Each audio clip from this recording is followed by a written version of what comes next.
So please welcome onto stage Sanjay Patel, the Commercial Director of the ECB, George Sees, Senior Vice President for Marketing and Business Development at the ATP, Tom Greenwood, Head of Partnerships at the Premier League, and Jene, Elzie, Vice President of International Marketing at the NBA. And moderating the session, SportsPro writer Adam Nelson. Round of applause, everyone. I didn't get a chance to practice earlier, so can you all hear me clearly? Yes, good. So the bar has been set, guys. Gifts at the end? T-shirts? Money, yeah, just a bribe. Right, so I'd like to start basically by asking all of you a brief introduction into your own roles at your organisations, first of all, but more pertinently, your organisation's relationships with brands, how you go about working with other partner brands. Sanjay, we'll start with you. Sanjay Patel, I work for the England and Wales Cricket Board. I was at the awards dinner last night, at a pretty late night. After 18 years in the alcohol industry, I'm well practiced, but if I slur a bit, please forgive me. So we effectively the governing body for cricket in England and Wales. We look after everything right from grassroots recreational cricket all the way up to international men and women's teams and disabilities teams. We're kind of unique in the sense that we actually look after the whole game, and that's one of our strengths as an organisation.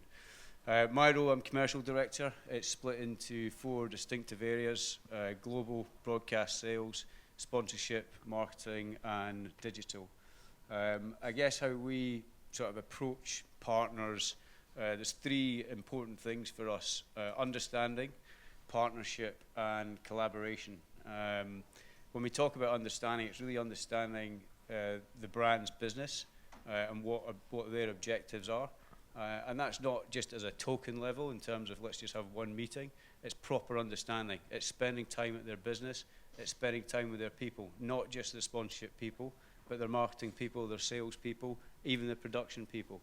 And if you really understand a brand's business, I believe you can then move on to the next stage, which is partnership. And what we try and do is set joint business plans every year.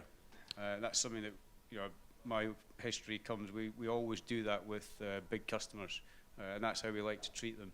So once you set a joint business plan based on joint objectives, you then get into collaboration, and that's about how you deliver it. And it's strongly relationships in that area are so important, and that's how we try and go about our business. Okay, thanks, Sanjay. George? George Sees from the ATP, and for those of you guys who may not know the ATP as well, we are the governing body of the men's professional tennis, representing 62 tournaments around 31 countries, and basically governing the sport of tennis. My role within the ATP is to oversee the marketing, content planning, and then various marketing and show production aspects of the Barclays ATP World Tour Finals, which is our season-ending championship. And in my sort of business and development role, which is probably more tied to today's topic, I work very closely with our chairman and our commercial team on developing new packages, new products for our commercial partners. In terms of how we sort of operate, our business and approach is not too far different from Sanjay's. We definitely spend a tremendous amount of time on understanding our partners, do a lot of prospecting and really studying and doing a tremendous amount of research. And we focus on developing customized packages. So we don't necessarily have groups of packages that are all identical. Every one of them is customized to a specific brand that we are working for and trying to determine the best possible fit to deliver on their objectives. Great, thank you, George. Tom? Hi, I'm Head of Partnerships at the Premier League. Hopefully the Premier League doesn't need much introduction in terms of the football. Everyone knows about that. I think one of the things that people don't necessarily understand is how the Premier League works as an organisation.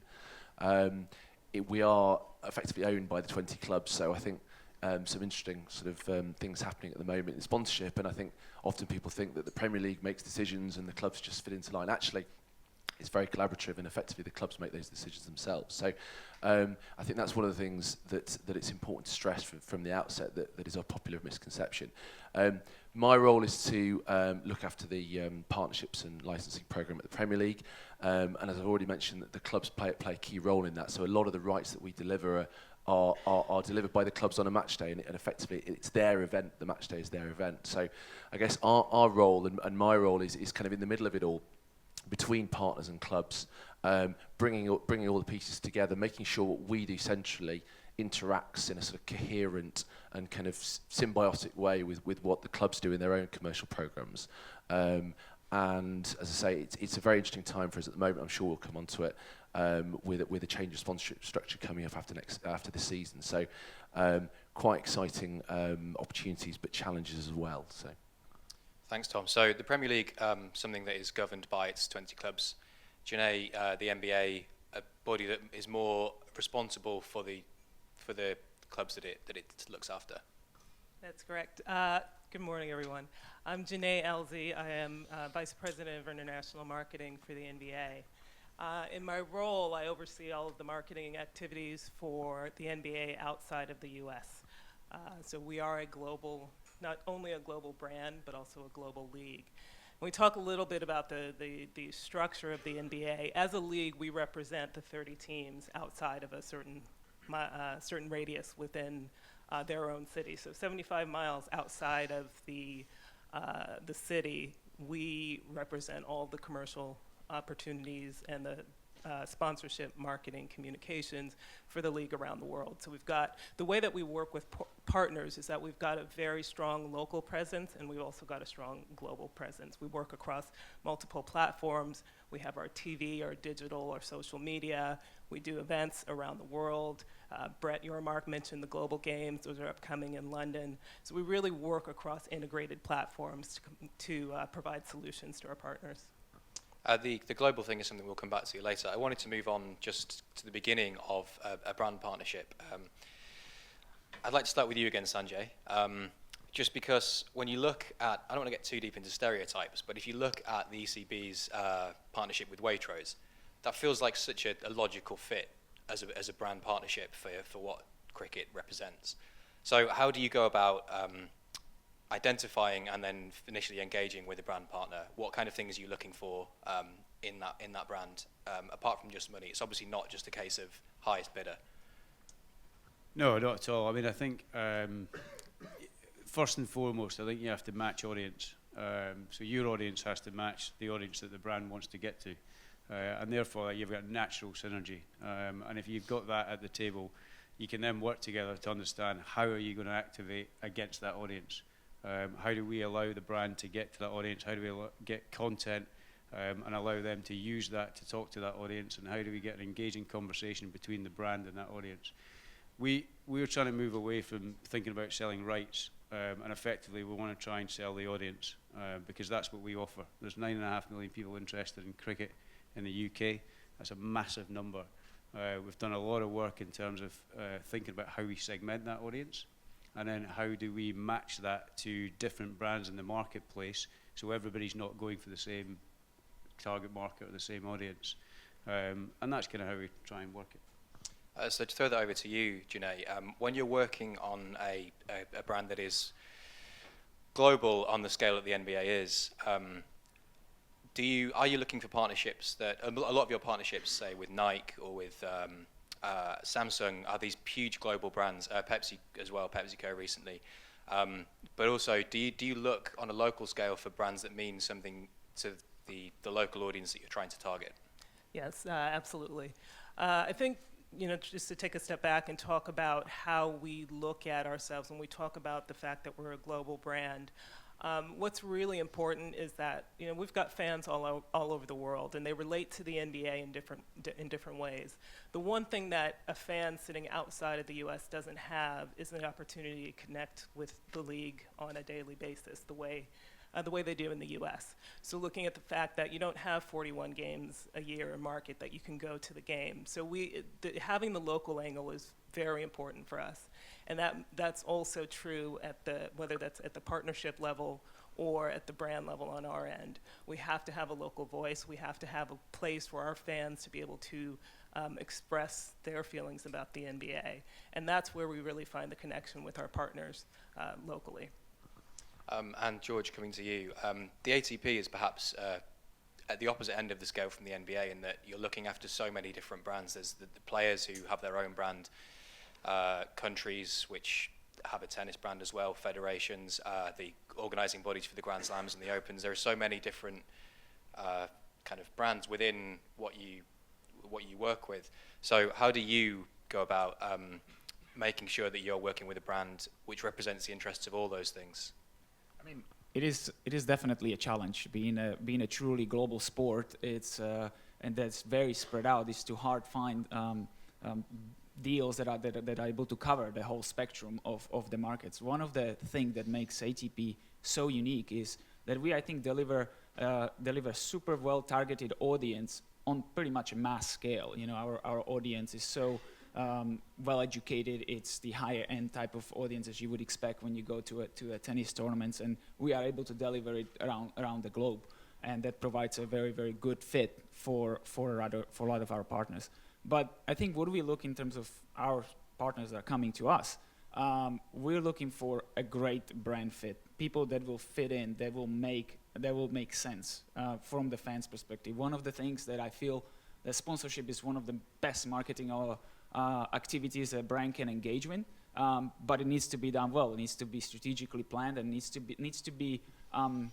I think previously in the first session we were talking about a term called authentic. You know, it needs to be authentic. It needs to make sense. So when you look at Barclays ATP World Tour Finals, our event makes perfect sense in there. It's located right next to the Barclays building. Our customers fit the perfect profile of the Barclays clients, and it just works incredibly well. So it's that's the first step is to finding the right fit, and then the other thing that we look for is to your point earlier about going beyond the check. It's not only about the money. I think we live in a world where what we want from the partners is to get a lot more activation and commitment, and we're looking for a long-term support that will create a long-lasting deals. I think the best sponsorship are the ones that stand the test of time, and that's something we are very proud of at ATP. We have certain partnerships that go more than 10 years, and some of them go over 20 years. So we have been doing that really well, and that requires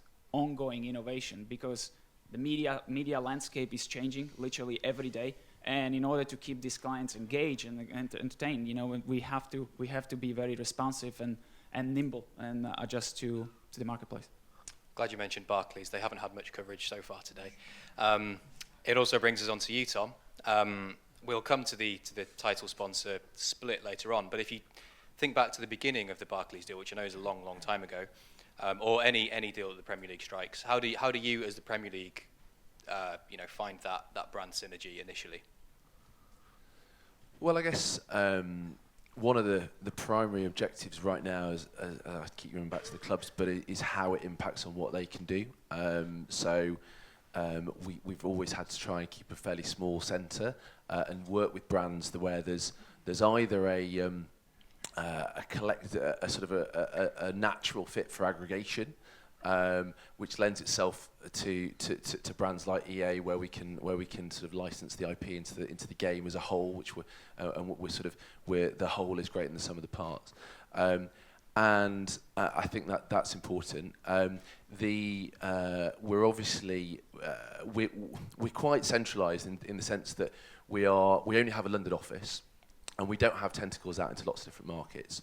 We don't do that many events and kind of international. We're looking to do more, but we're not out there ourselves sort of banging the drum for the Premier League. So what we need from a partner is someone who's genuinely global and is going to do a lot of that marketing for us. Now, I think that things will change slightly going forward as we move to a clean brand where we look to do more of that ourselves. But we've relied for the last, it'll be 15 years by the end of the season that we've worked with Barclays.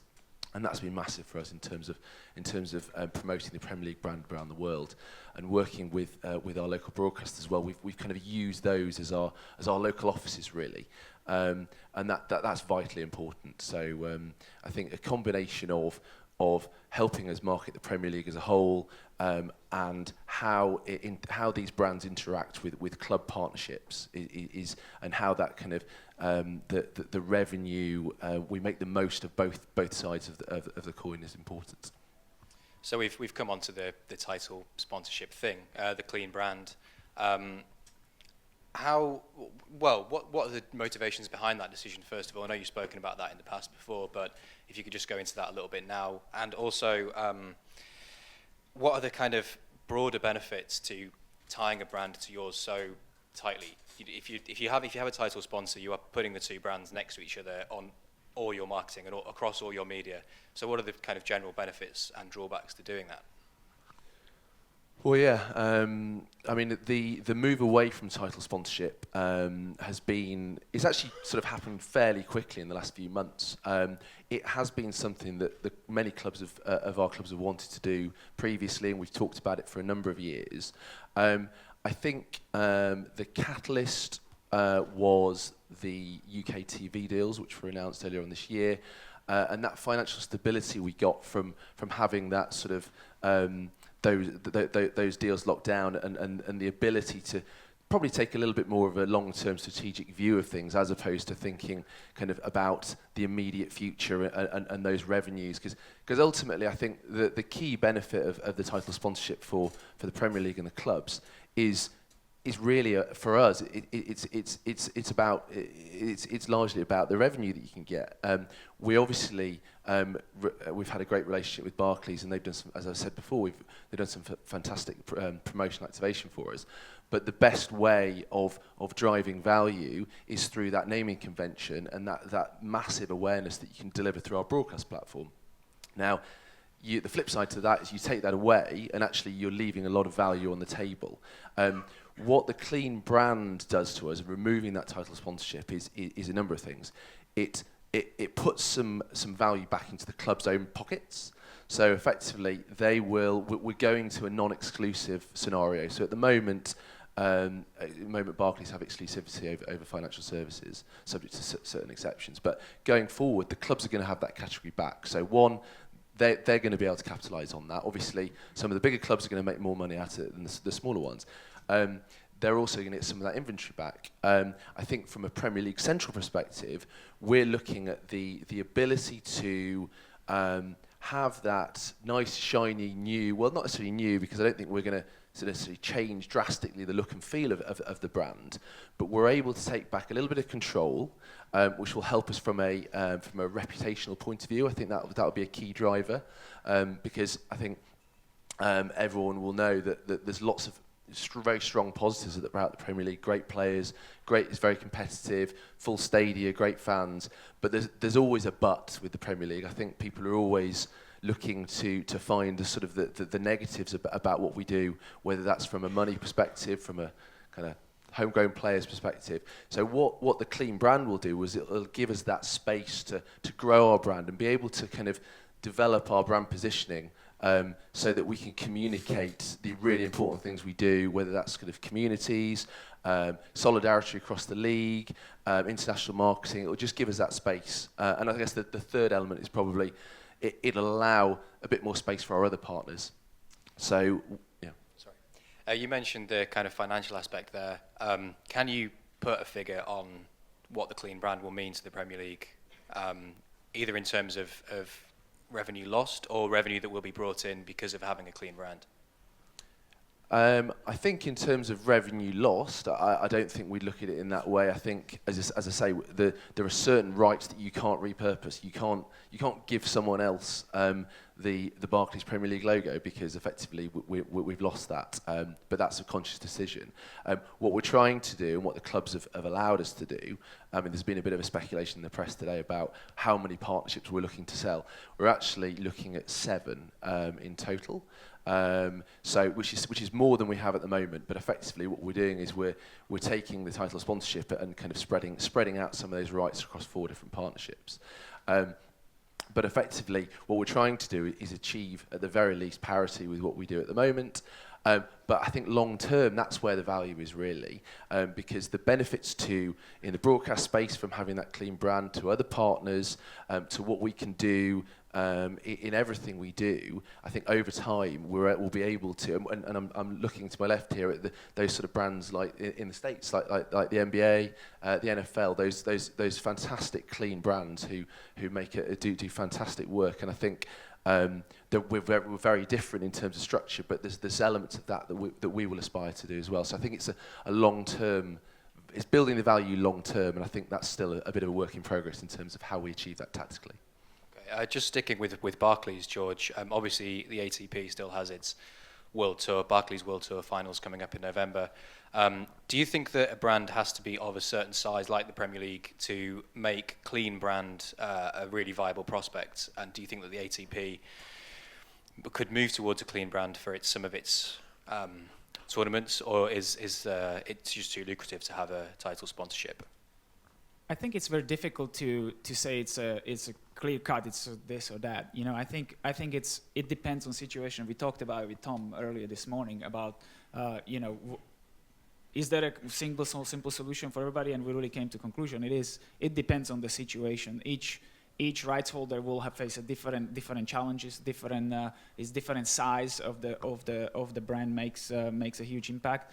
If I had to generalize, I would say probably the bigger you go, the easier it is to not have a title partner. But I actually, from the ATP perspective, we have 62 tournaments, and vast majority, I would say 95% of them have title partners, and it works incredibly well in tennis. I think the title partner provides the tremendous marketing support. In our case with Barclays, their activation support more than doubles our marketing budget for the event. So having this kind of resources to come in is tremendous. Also, we heard earlier about the impact that Barclays brought to the Brooklyn Center in New York. So obviously that those kind of benefits, the intangible benefits that they bring with is massive. And then you have other things such as access to a really great quality of talent, because a company like Barclays works with a tremendous number of agencies that we work with, and we get access to talk to them. They all bring ideas on how to make the event better. And I think it's like everything. You know, if people want, they can make everything work. And if there's not a good relationships, it will struggle. But I think we're very fortunate and have fantastic relationships, and we managed to integrate the two brands really well. And you know, there have been a little bit of a serendipity in the fact that we have a cyan color as part of the ATP, just as is part of Barclays. So it was just phenomenal marketing fit. Jene, coming back to you, Tom mentioned the really strong brands in the States, but is that something that's possible because it's franchise based, so that you are centralized and you are looking after all these clubs, and you don't get pushback from, or well, you do get some pushback from clubs who want to manage their own rights to an extent, but does that make it easier on you, both in America and internationally? I think it certainly streamlines the process. It was interesting because when we started having the conversation about clean brands, it was something, I will share this with the audience and no one will be shocked. I live in London, but I'm actually from the States. And so I always grew up in an industry where clean brands was just something that all the leagues, NFL, NBA, MLB, you just were a clean brand. So it was very interesting to me then to move over to the UK and find out that it was very different. I also, as George knows, my background is also in tennis. I worked in tennis for several years. And it was during a time when it was right in the early 2000s when the US Open Series was being formulated. And that was a really interesting discussion because it was a very painful process in trying to get everyone aligned on the same page. So when I came over to the NBA, the first thing that became very apparent was the streamlining and the streamlined process. It's not perfect, but it's really effective. And what it does allow us to do is to be that clean brand and to build our own brand, and to be very clear about who we are, what we stand for, and how we can best represent the leagues or the teams and the players that all sit under this brand. But is there a measure to which you have to sort of balance that? So obviously Brett talking about the Nets earlier, and they want to create their own brand, their own unique style and presence in the market. And so how do you go about balancing that with the NBA's overall umbrella brand? Yeah, I think the really good thing about the example that Brett brought up around the global games, first of all, it helps that Brooklyn is a really cool brand, and we have a lot of really cool brands. We have a lot of cool teams and cool players. Where we work together the best, I think a good example of that is around the global games. Because when we launch, we have 9 games. There are 7 preseason games this year that take place around the world: China, Rio, 2 in Europe. We have a series in Canada as well. And then we have games in Mexico City and London, the regular season games. And this is really our international event slate for the year. The first 2 things that happen around these games is that we as a league have conversations with both the sponsorship teams and the marketing teams. And what we want to understand is really what is the objective of each team. Every team is different. They're looking for different and a different result in coming to the market. So whether it's brand building, whether it's finding new partners, whether it's bringing a certain experience to their partners, their marketing partners, and once we understand that, then we can figure out how we can best be complementary. And to Brett's point, again, I think it's really good that Adam Silver, our commissioner, is recognizing that finding that perfect balance is really what we strive to do, because we do have to also allow the teams to showcase their best assets. That is what our league is, and that is what we do. So if we work together, we can find a good meeting point. Okay, sticking with that theme of balancing brands, Sanjay, I'll turn to you again because you have a background in the other side. You used to work for Heineken and Diageo on that side of the brand partnership. So how, from your perspective, do you go about ensuring that a partnership works for both brands and isn't just representing the values of one?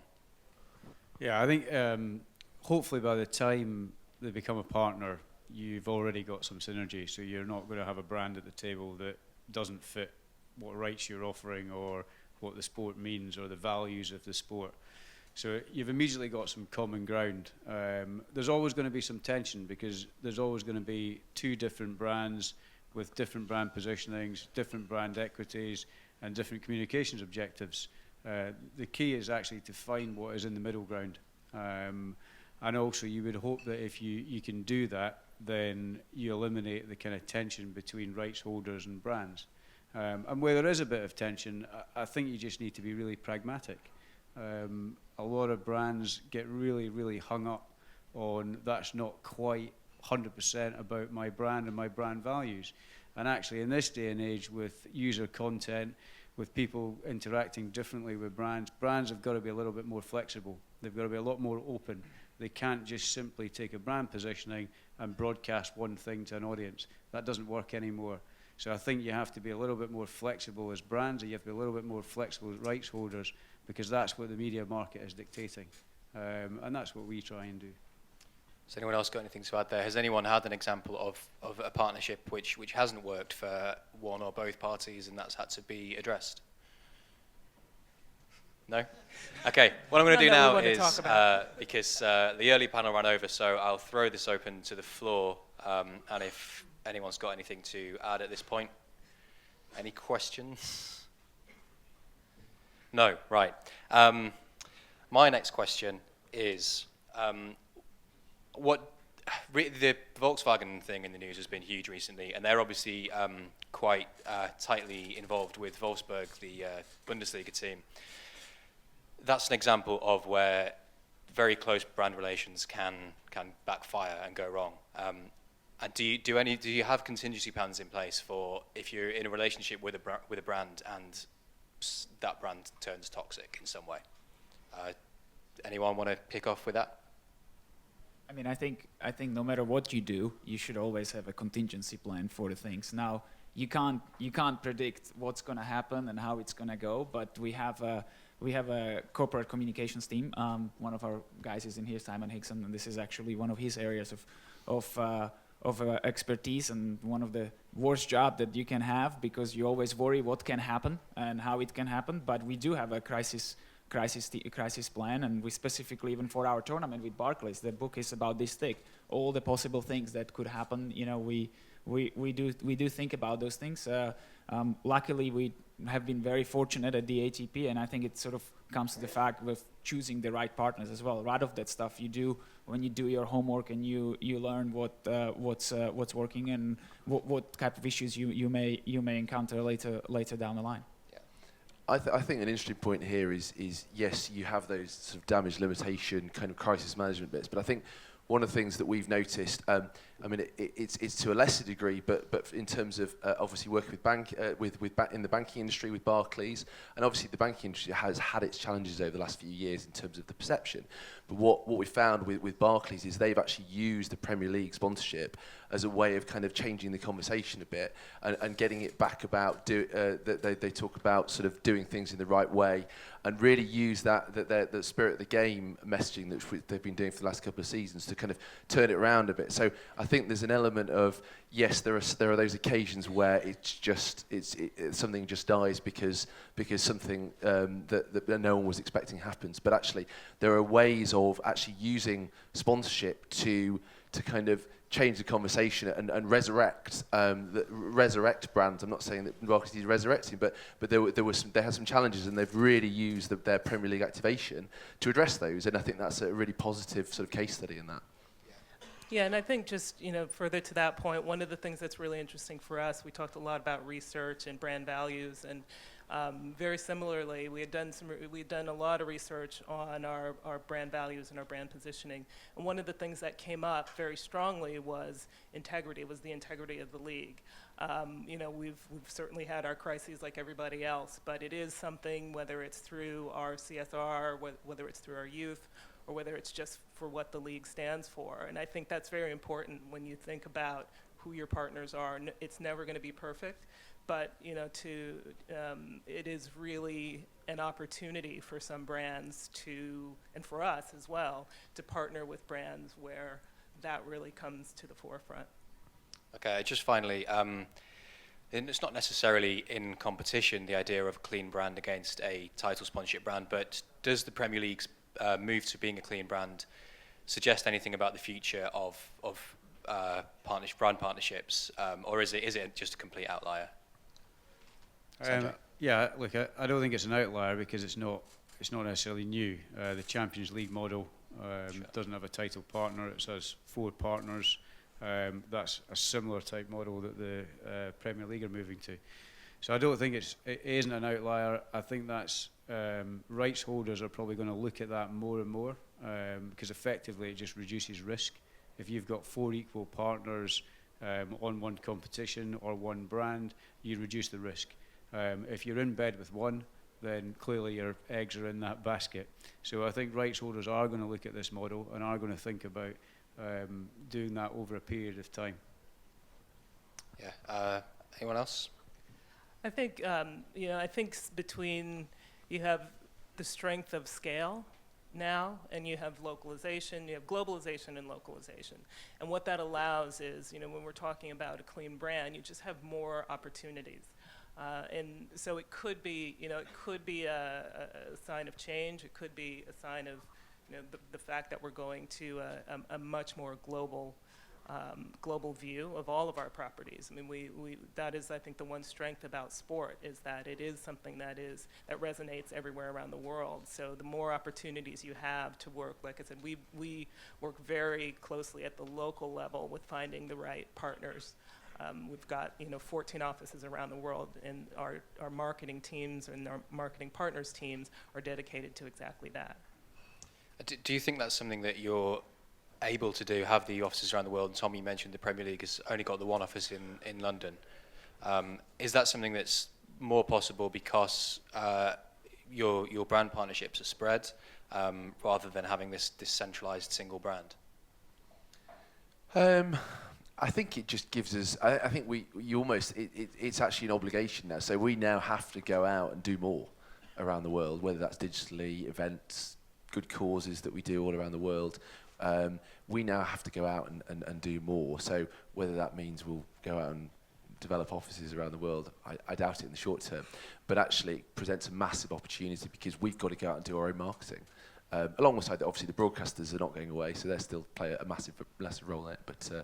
But we have that opportunity to build our own brand and take our destiny into our own hands. So. Okay, it's very nearly time for the coffee break. So if anyone's got any questions, speak up now. Can't quite see, I'm getting blinded. So if anyone has, shout rather than...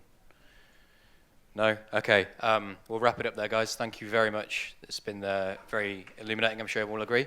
Thank you, everyone.